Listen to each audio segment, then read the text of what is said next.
नमस्कार, मी सुवर्णा जोशी. स्पीड न्यूजमध्ये आपल्या सगळ्यांचं स्वागत. दिवसभरातल्या सगळ्या महत्त्वाच्या घडामोडी बघणार आहोत वेगवान स्वरूपात.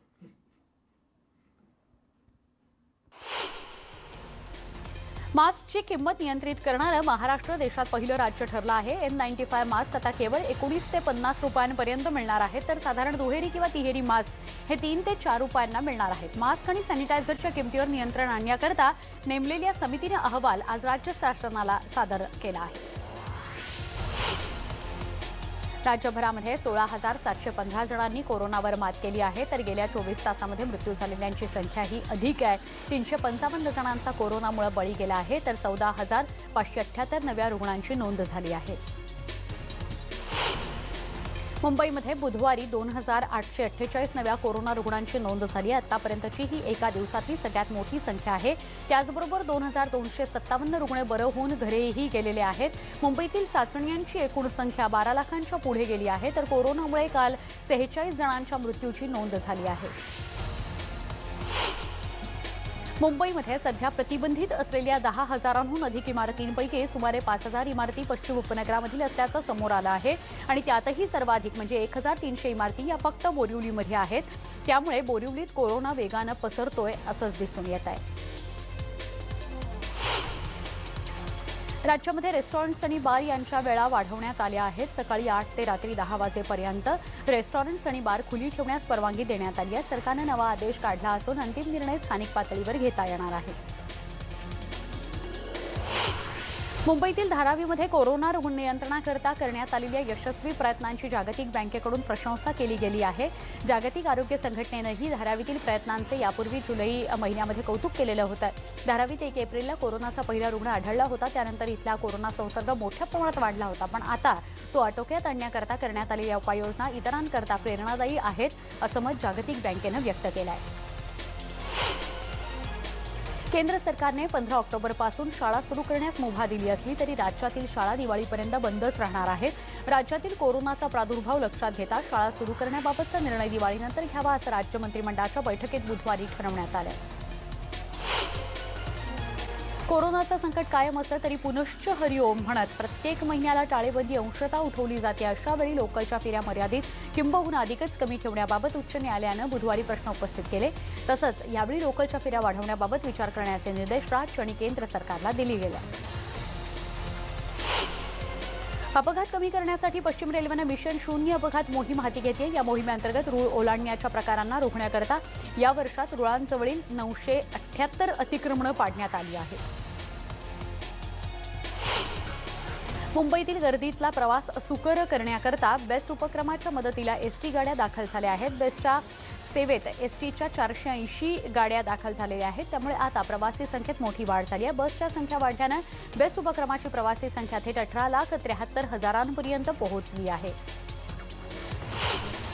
मराठवाडा, विदर्भ आणि मध्य महाराष्ट्रामध्ये काही ठिकाणी 10 ऑक्टोबरपासून पावसाचं प्रमाण वाढण्याची शक्यता हवामान विभागानं वर्तवली आहे. राज्यातून पावसाच्या परतीच्या प्रवासाकरता अनुकूल वातावरण तयार झालं नसल्याचं विभागाच्या अधिकाऱ्यांनी सांगितलं. तर बंगालच्या उपसागरामध्ये 9 ऑक्टोबरला कमी दाबाचं क्षेत्र निर्माण होण्याची शक्यता वर्तवण्यात आली आणि त्यामुळे राज्याच्या अंतर्गत भागात पाऊस पडू शकतो असा अंदाज वर्तवला गेला आहे. बीड जिल्ह्यामध्ये बुधवारी एकाच दिवशी तब्बल 14 कोरोना बळींची नोंद झाली आहे. त्यामुळे एकूण कोरोना बळींचा आकडा 325 वर गेलाय, तर 137 नवे रुग्ण आढळून आलेले आहेत. न्यूमोनियानं मृत्यू झालेल्या मृताच्या नातेवाईकांनी रुग्णालयामध्ये तोडफोड केल्याचा प्रकार घडलाय. वेळेवर उपचार न मिळाल्याचा या नातेवाईकांचा आरोप आहे. ही बीडमधली घटना आहे. मराठा आरक्षण मिळेपर्यंत MPSCची परीक्षा रद्द करण्याची मागणी मराठा नेते आणि विद्यार्थ्यांनी लावून धरली आहे. नवी मुंबईतील सभेमध्ये MPSC परीक्षा रेटली तर सेंटर बंद पाडू असा इशारा संभाजीराजे छत्रपती यांनी दिला. आर्थिक दुर्बल घटकामध्ये मराठा समाजाचा समावेश नको अशी रोखठोक भूमिका यावेळी संभाजीराजे यांनी घेतली. कोरोना झालेले विद्यार्थी MPSCची परीक्षा कशी देणार असा सवाल खासदार संभाजीराजे छत्रपती यांनी नवी मुंबईमध्ये बोलताना केला. साताऱ्याच्या वाईचा रहिवासी असलेला एक विद्यार्थी ज्याने आपली व्यथा माझ्याकडे मांडली आणि मी ती सर्वांसमोर मांडतो आहे असं ते म्हणाले. साताऱ्यामध्ये मराठा आरक्षणासाठी पुन्हा एकदा एल्गार पेटणार आहे. साताऱ्यातून आंदोलनाची पहिली ठिणगी पेटणार आहे. खासदार उदयनराजे भोसले यांच्या अध्यक्षतेखाली साताऱ्यामध्ये राज्यव्यापी बैठक 2 दिवसांमध्ये पार पडणार आहे. मराठा आरक्षण राज्यव्यापी बैठकीमध्ये जो निर्णय होईल त्यावर पुढील दिशा ठरणार आहे.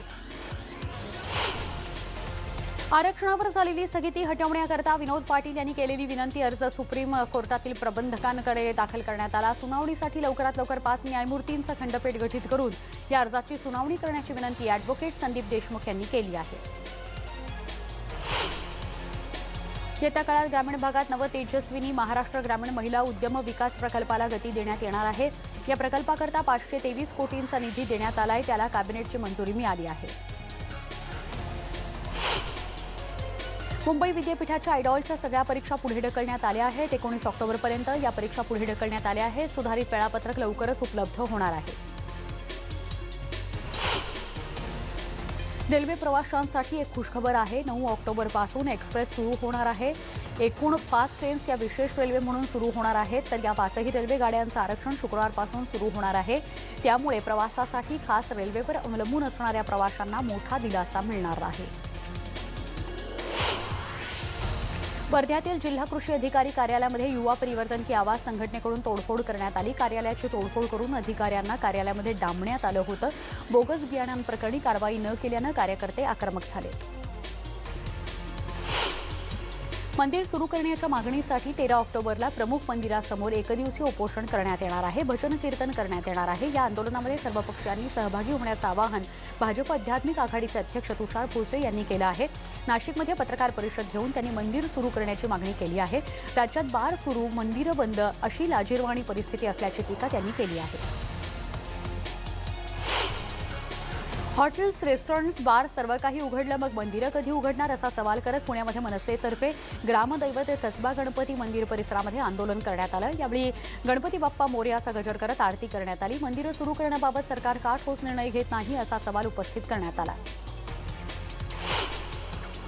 गुरुवारी भाजप कार्यकारिणीची व्हर्च्युअल बैठक होणार आहे। बैठकीला भाजप अध्यक्ष जे.पी. नड्डा मार्गदर्शन करणार आहेत, तर देवेंद्र फडणवीस समारोप करणार आहेत। मराठा आरक्षण, महिलांवरील वाढते अत्याचार आणि शेतकऱ्यांच्या प्रश्नावर बैठकीत चर्चा होणार असल्याची माहिती माधव भांडारी यांनी दिली।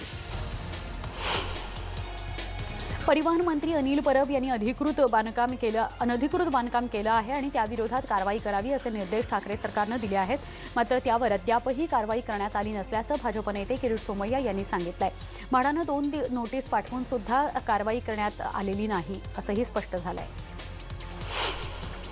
यंदा हिवाळी अधिवेशन नागपुरात घेऊ नका, त्यावर होणारा खर्च नागपूर आणि विदर्भाच्या विकासाकरता खर्च करा अशी मागणी काही आमदारांनी विधानसभा अध्यक्ष नाना पटोले यांच्याकडे केली आहे। कोरोनाची परिस्थिती पाहून अधिवेशन कधी आणि कुठे घ्यायचं हे ठरवू असं नाना पटोले म्हणाले आहेत। पालघरच्या मॉब लिंचिंग प्रकरणामध्ये राज्य सरकारनं सुप्रीम कोर्टामध्ये प्रतिज्ञापत्र सादर केलं आहे। आता या प्रकरणाची पुढची सुनावणी 15 नोव्हेंबरला होणार आहे। बातमी पुण्यातून आहे। 22 वर्षाच्या नृत्यांगना विशाखा काळे यांनी नैराश्यातून आत्महत्या केली आहे। हडपसरच्या गोंधळेनगर भागातील राहत्या घरातच गळफास लावून घेत त्यांनी आत्महत्या केल्याचा धक्कादायक प्रकार समोर आलाय। विशाखा नृत्यांगना होत्या। काही महिन्यांपूर्वी त्यांचा अपघात झाला होता। यात त्यांच्या चेहऱ्याला जखमाही झाल्या होत्या, त्यामुळे त्या घरी होत्या। शो सुद्धा त्या करत नव्हत्या, त्यांना करता येत नव्हते। तर चित्रपटसृष्टीमध्ये काम करण्याचं त्यांचं स्वप्न होतं। अपघात झाला आणि त्यांना घरी बसावं लागलं, त्यातच लॉकडाऊन।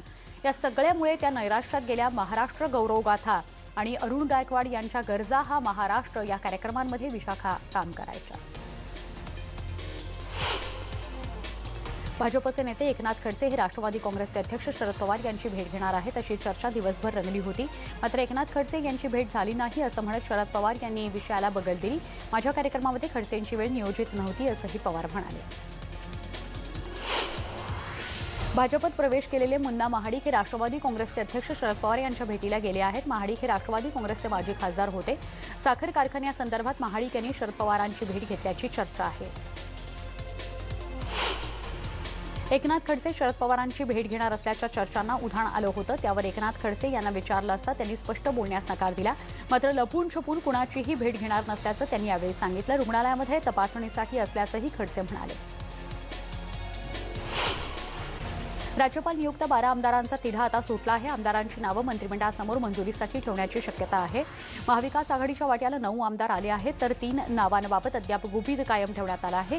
गेल्या 6 महिन्यांपासून हा निर्णय प्रलंबित होता। आमदारांच्या नावांची यादी राज्यपालांकडे पाठवण्याची शक्यता व्यक्त होती आहे। पेण आणि इतर भागातील मूर्तिकार संघटनांच्या पदाधिकाऱ्यांनी आज मनसे अध्यक्ष राज ठाकरे यांची काल भेट घेतली होती. यंदा कोरोना संकट, चक्रीवादळ आणि पीओपी मूर्तीबाबत केंद्रीय प्रदूषण नियंत्रण मंडळानं जाहीर केलेले निर्देश यामुळे मूर्तिकार अडचणीत सापडले आहेत. दरम्यान राज ठाकरे यांनी मूर्तिकारांच्या समस्या सोडवण्याचे आदेश दिले आहेत. कुळगाव, बदलापूर आणि अंबरनाथ या दोन पालिकांची निवडणूक दिवाळीनंतर होण्याची शक्यता आहे. 17 मेला या दोन्ही पालिकांच्या सदस्यांचा कार्यकाळ संपुष्टात आलाय. अंतिम मंजुरी देऊन अधिसूचना जाहीर करण्याबाबत चर्चा झाल्याची माहिती आहे. ड्रग्ज प्रकरणामध्ये अटक करण्यात आलेल्या रिया चक्रवर्तीला मुंबई हायकोर्टानं दिलासा दिला आहे. रियाला कोर्टानं जामीन मंजूर केलाय. रियाला पासपोर्ट अंमली पदार्थ विरोधी पथकाकडे जमा करण्याचा आदेश देण्यात आलाय. पोलिसांच्या परवानगीशिवाय मुंबईबाहेर प्रवास करण्यासही मनाई करण्यात आली आहे.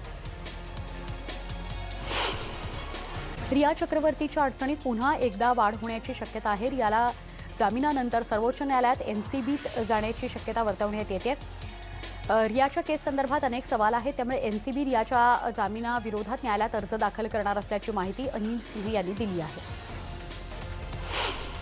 ड्रग्ज प्रकरणामध्ये एनसीबीनं अटक केलेल्या सुशांतचे कर्मचारी सॅम्युअल मिरांडा आणि दीपेश सावंत यांनाही हायकोर्टानं जामीन दिला आहे. जामीन देताना कोर्टानं अनेक अटी त्यांच्यावर लादल्या आहेत, घातल्या आहेत.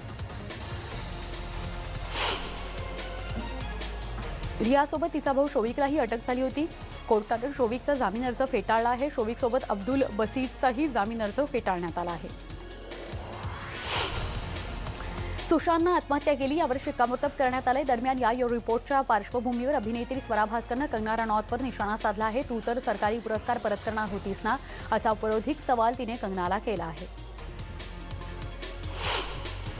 अभिनेत्री पायल घोषनं आता अभिनेत्री ऋचा चड्डाबाबत केलेल्या वक्तव्यावरून यू-टर्न घेतला आहे. पायल घोष आपलं विधान मागे घेण्यासाठी आणि माफी मागण्यासाठी तयार असल्याचं तिचे वकील नितीन सातपुते यांनी कोर्टात सांगितलं. अनुराग प्रकरणी बोलताना पायलनं ऋचा चड्डाच्या नावाचाही उल्लेख केला होता. गडचिरोलीमध्ये शेतकऱ्यांवर निसर्गानं पुन्हा अवकृपा दाखवली आहे. गेल्या 2 ते 3 दिवसांपासून सुरू असलेल्या वादळी पावसामुळे पिकं भुईसपाट झाली आहेत, त्यामुळे शेतकऱ्यांना मोठं नुकसान झालं आहे. शेतकऱ्यांना तातडीनं मदत करण्याची मागणी करण्यात आली आहे. नवी मुंबईतील एपीएमसी बाजारपेठेमध्ये कांद्यानं 40शी गाठली आहे. आवक घटल्यानं घाऊक बाजारात कांदा प्रति किलो 40 रुपये मिळतो आहे. बाजारातील कांद्याची आवक 50% घटली आहे. आवक न वाढल्यास कांदा 60 रुपयांवर जाण्याची शक्यता आहे. डिसेंबरपर्यंत कांद्याचे भाव चढीच राहणार असल्याचा अंदाज आहे. नाशिक जिल्ह्यातील काही भागांमध्ये तुफान पाऊस झाला आहे. त्याचा कांदा पिकांना मोठा फटका बसला आहे. पीक खराब झाल्यानं सटाणा तालुक्यातील दोघा शेतकऱ्यांनी कांद्यावर रोटर फिरवला. तुषार आणि प्रवीण अहिरे यांनी 3 एकर पिकावर रोटर फिरवला. केंद्र सरकारनं केलेल्या शेतकरी विरोधी विधेयक मंजूर करण्यात आलंय. यामुळे शेतकऱ्यांची मोठ्या प्रमाणात लूट होत असल्याचा आरोप शेतकरी वारकरी संघटनेनं केलाय. या विधेयकाच्या निषेधार्थ बैलबंडी मोर्चा काढण्यात आला. यवतमाळच्या आझाद मैदानातून जिल्हा कचेरीवर हा धडक मोर्चा काढण्यात आला. रयत शेतकरी संघटनेनं मुंबईतील मंत्रालयासमोर आंदोलन केलं. राज्य सरकारनं केंद्राच्या कृषी कायद्याला स्थगिती दिल्यानं त्याविरोधात आंदोलन करण्यात आलं. राज्याच्या पणन खात्यानं कृषी कायद्याला स्थगिती दिली आहे, त्या स्थगिती आदेशाची होळी करण्यात आली होती. कृषी आणि कामगार अध्यादेशाला राज्यातील महाविकास आघाडी सरकारनं स्थगिती दिली आहे. स्थगिती विरोधात भाजपच्या वतीनं आमदार राजेंद्र पाटणी यांच्या नेतृत्वात जिल्हाधिकारी कार्यालय परिसरात निषेध आंदोलन करण्यात आलं. अध्यादेशाची होळी करण्यात आली. महाविकास आघाडी सरकारविरोधात जोरदार घोषणाबाजी करत यावेळी निषेध नोंदवण्यात आला. केंद्र सरकारच्या कृषी विधेयकांना राज्य सरकारनं स्थगिती दिल्यानं भाजप आक्रमक झालं आहे. यवतमाळमध्ये भाजपनं बाजार समितीत रद्द केलेल्या आदेशांची होळी केली. त्यावेळी राज्य सरकारच्या विरोधात जोरदार घोषणाबाजी करण्यात आली. शेतकऱ्यांना बाजारपेठ खुली करणाऱ्या कायद्याला राज्य सरकारनं स्थगिती दिली आहे. या स्थगितीविरोधात भाजपने चंद्रपुरामध्ये निषेध आंदोलन केलं. शेतकऱ्यांबाबत महाविकास आघाडी सरकार खोटं प्रेम दाखवत असल्याचा आरोप यावेळी करण्यात आला. भुसावळमधील चोपडा इथं भाजप आणि किसान मोर्चाकडून केंद्रीय कृषी विधेयकाच्या समर्थनार्थ आंदोलन करण्यात आलं. यावेळी राज्य सरकारच्या स्थगिती प्रस्तावाची होळी करण्यात आली. चोपडा कृषी बाजार समितीच्या समोरील आवारात हे आंदोलन करण्यात आलं. केंद्र सरकारनं केलेल्या कृषी कायदा राज्य सरकारनं स्थगित केला आहे. त्याविरोधात गोंदियातील भाजपनं आंदोलन केलं आहे. स्थगिती उठवून केंद्राचे कृषी कायदे राज्यात लागू करण्याच्या मागणीकरता आंदोलन करण्यात आलं. केंद्र सरकारने कृषी विधेयक बिलाला राज्यात महाविकास आघाडीने स्थगिती दिली आहे, परंतु या स्थगितीविरोधात भाजप आक्रमक झाली आहे. त्यामुळे भाजपच्या वतीनं अमरावतीत गाढवावर महाविकास आघाडीची धिंड काढण्यात आली आणि सरकारच्या प्रतिमेचं दहनही करण्यात आलं. सीबीआयचे माजी संचालक, मणिपूर नागालँडचे माजी गव्हर्नर अश्विनी कुमार यांनी आत्महत्या केल्याची घटना घडली आहे. त्यांचा मृतदेह शिमला इथल्या त्यांच्या राहत्या घरी गळफास लावून घेतलेल्या अवस्थेत आढळला आहे. शिमल्याचे पोलीस अधीक्षक मोहित चावला यांनी ANIला या संदर्भातली माहिती दिली. भारत आणि जपान यांच्या परराष्ट्र मंत्र्यांमध्ये बुधवारी धोरणात्मक पातळीवर चर्चा झाली. परराष्ट्र मंत्री एस जयशंकर व जपानचे समपदस्थ तोशिमित्सू मोटेगी यांनी भारत आणि जपान यांचा सहकार्य विस्तारण्यावर भर दिला आहे. दोन्ही परराष्ट्र मंत्र्यांच्या चर्चेमध्ये संयुक्त राष्ट्रांच्या बराच काळ प्रतीक्षेत असलेल्या सुधारणा, इंडो पॅसिफिक भागातील स्थिती हे प्रमुख विषय चर्चेचे होते. निदर्शनांसाठी सार्वजनिक जागा व्यापणे मान्य होण्यासारखे नसून गेल्या वर्षी डिसेंबरपासून सुधारित नागरिकत्व कायद्याच्या विरोधात आंदोलन सुरू झालं होतं.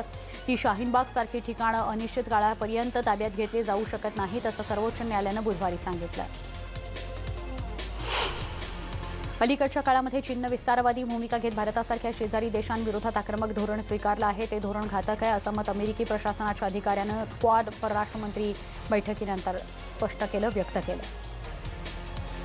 डोनाल्ड ट्रम्प यांना कोरोनाची लागण झाल्यानंतर ते रुग्णालयातून व्हाईट हाऊसमध्ये परत आले. मात्र त्यांच्या अध्यक्षीय निवडणुकीतील प्रचाराला लगाम बसण्याची चिन्ह आहेत. कोविडग्रस्त अध्यक्ष ट्रम्प जाहीर प्रचारामध्ये कसे सहभागी होणार यावर प्रश्नचिन्ह असून आता 4 आठवड्यांच्या शेवटच्या टप्प्यासाठी त्यांच्या प्रचाराचं सुधारित नियोजन केलं जात आहे. आज भारतीय वायुदलाचा 88वा वर्धापन दिन आहे. या वर्धापन दिनानिमित्त भारताच्या सामर्थ्याचं प्रदर्शन करण्यात येणार आहे. दिल्लीच्या आकाशात राफेलची भरारी पाहायला मिळणार आहे. उत्तर प्रदेशातील गाझियाबाद इथं वायुदलाचा वर्धापन दिन साजरा होतो आहे. पंतप्रधान नरेंद्र मोदी यांनी भारतीय वायुदलाला शुभेच्छा दिल्या आहेत. भारतीय वायुदल फक्त आकाशाची सुरक्षा करत नाही तर मानवताही जपत आहे. अनेक कामांमध्ये महत्त्वाची भूमिका पार पाडत आहे, असं ट्विट मोदींनी केलं आहे. वायुदलाचं साहस, शौर्य आणि समर्पण सगळ्यांना प्रेरणादायी आहे, असंही मोदींनी ट्विट केलं आहे.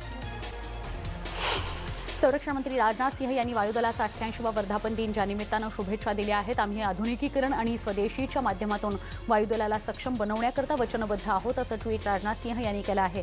भारतीय वायुदल देशाच्या आकाशाचं रक्षण करेल, असं त्यांनी ट्विटमध्ये म्हटलं आहे.